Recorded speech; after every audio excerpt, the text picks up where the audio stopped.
जोंनि जे हाबाफारि दाखालिनिफ्राय सानथामनि जे हाबाफारि दङमोन जानुवारि 31 फेब्रुवारि 1 आरो दिनै 2 जों जानुवारि 31 तारिखआव बेलासि समनिफ्राय 12:30 रिंगानि उननिफ्राय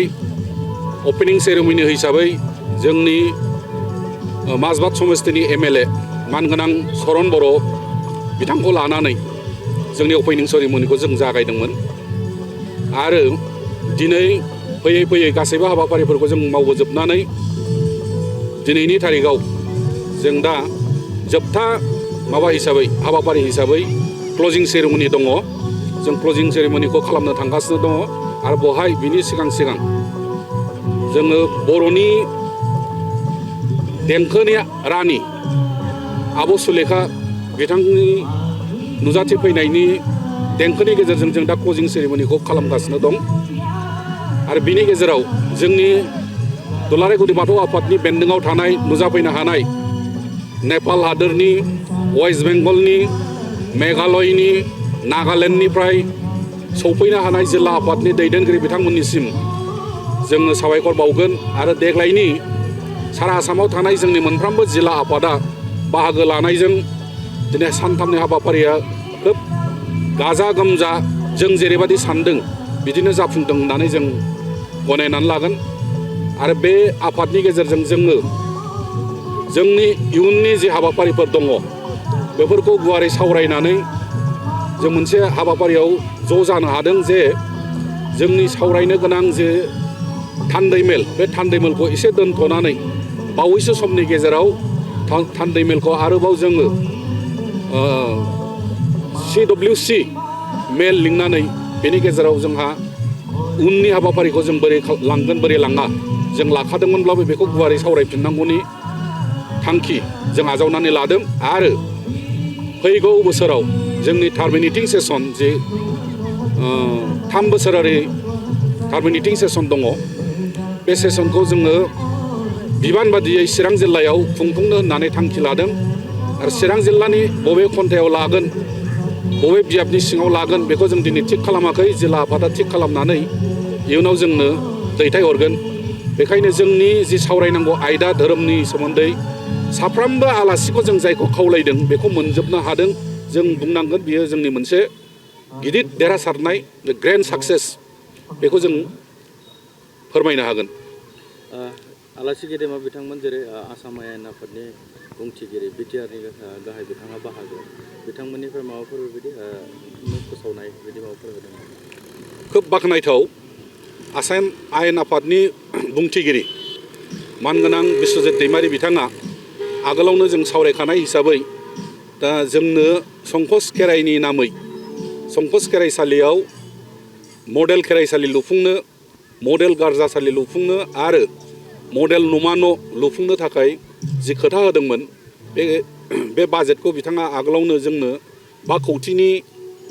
बाजेट हिसाबै बिथाङा फोसावखादों। हयथ' दिनै बे खोथाखौ बियो बुंलाङाखिसै संकसआव जिहेतु बियो 16 तारिख फेब्रुवारियाव थांगोन बे दिनाव हयथ' फोसावगोन होननानै जों मिजिं थिदों आरो जोंनि BTRनि चिफ मानगोनां प्रमद बर' बिथाङा जोंनो नै एसे आगोलाव दा लुगासिनो कनस्ट्राक्सना सोलिगासिनो दङ हयथ' जों प्रग्रामनि सिगां न'आ कमप्लिट जागोन 50 लाखनि मोनसे गेस्ट हाउस दा लुफुंबाय ओमफ्राय उखुमदोबानो फिनिशिं खालामब्लानो जोब्बाय आरो बिनि अनगायै बेजों एटाच्ड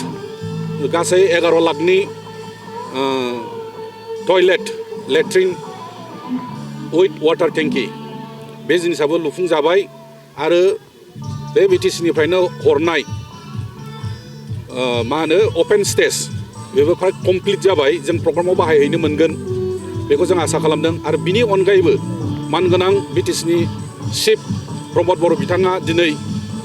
50 लाख आरो दाबावैनो हरबावनायनि खोथा होलांबाय। बेजों लोगोसेनो आरोबाव संकसनि माखासे इनफ्रास्ट्राक्चारखौ कमप्लिट खालामनो थाखाय 1 कौटि आरोबाव थारमाने 1.5 कौटि थाखा आरो हरनायनि बिथाङा खोथा होलांबाय आरो बिनि अनगायैबो खोब बाख्नायथाव गोजोनथाव बाथ्रा जों दुलाराय गुदि बाथौ आफादनो बिथाङा धोरोमनि बिजाब साफायनो थाखाय 10 लाख माने 10 लाख थाखा खोथा होलांबाय। हयथ' बेखौ बे 2025नि गेजेरावनो जों मोनगोन आरो जोंहा साफायनांगौ बिजाब साफायनांगौ जों रेडि जानानै दंखासै आरो बेखौ बे रांजोंनो जों साफायनो हागोन होननानै जों मिजिंथिदों। बिनि थाखायनो जोङो बिटिआरनि मानगोनां चिफ आसाम आयेन आफादनि मानगोनां बुंथिगिरि बिथांमोनखौ जोङो दुलाराय गुदि बाथौ आफादनिफ्राय रोजा रोजा साबायखर बावहरनाय थाबाय। दिनैनि हाबाफारि जाफुंसारनायाव गोबां रायजो राजाफ्रा बिथांमोना बाहागो लाबाय। बानजाय आफादा मोजाङै मोजां खुंफुंबाय। बे बिथिङाव नोंथाङा रायजो आरो बानजाय आफादनिसिम मा मेसेज होगोन? जोबोद दोल गोनां सोंथि जे बानजाय आफादा बेस्राफोर गोबाव समनिफ्रायनो गोबां खस्थ' खालामनानै दिनैनि जि जोंनो एक'मडेसननिफ्राय लानानै फुडिं आरो सायनासालि आलासि जिरायसालि बेफोरखौ जेरैबायदि खस्थ' खालामनानै होदों बिथांमोना मेंनाय बानाय गासैखौबो दोनथ'नानै जोंनि जुथुम्मानि जे हाबाफारि बे हाबाफारिखौ जाफुंसारहोनो थाखाय नारा नाथा जुजिनानै दिनै जोबथा आगानाव फैबाय। बिनि थाखाय आङो गिबियावनो बानजाय आफादनि मानगोनां चेयारमेन माजबाद समस्तिनि MLA चरन बर' बिथांखौ रोजा रोजा साबायखर बावगोन आरो बेजों लोगोसे बिथांनिनो गाहाय लेंथुमगिरि जोंनि दुलाराय गुदि बाथौ लाइमोन आफादनि नेहाथारि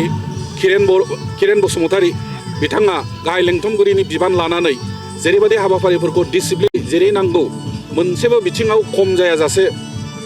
गासैखौबो बिथिंखौ नोजोर होनानै जेरैबायदि मावनानै साक्सेस खालामदों। बिनि थाखाय आं बिथांखौ रोजा रोजा साबायखर बावगोन। बेजों लोगोसे बानजाय आफादनि मोनफ्रोमबो डिपार्टमेन्टनि जे मावथि बिथांमोन आरो जिल्ला आफादनि आफादगिरि नेहाथारिजों लोगोसे बिथांमोननि जायफोर एक्जिकिउटिभ दङ दैदेनगिरिफोर दङ माइनाव आफाद लाइमोन आफाद बाथौ अजा आफाद बिथांमोना जेरैबायदि सहाय सहजुगिता होलायनायनि गेजेरजों दिनै जाफुंसार होनो हादों। बेखायनो बानजाय आफादजों लोगोसे आं जिल्ला आफादनि दैदेनगिरि बिथांमोनखौबो रोजा रोजा साबायखर बावगोन आरो जोबथारनायाव दिनैनि नैबे गेवलां मेल एबा क्लजिं सेरेमनियाव जोंखौ ओनसोलनि जाय बिथांमोना बाथौ सिबियारिफोर दङ बिथांमोना लैहोर फैनानै गावनि न'नि गोनां हाबा हुखाफोरखौ दोनथ'नानै जे बाहागो लाफैदों आरो जोंनि सायनासालिखौ जोंनि बे कनफारेन्स थिलिखौ जथुम्मा थिलिखौ गोगोम समायहोदों जाफुंसार होदों। बिनि थाखाय आं ओनसोलनि गासैबो रायजो राजा बिथांमोनखौबो आङो रोजा रोजा साबायखर बावगोन।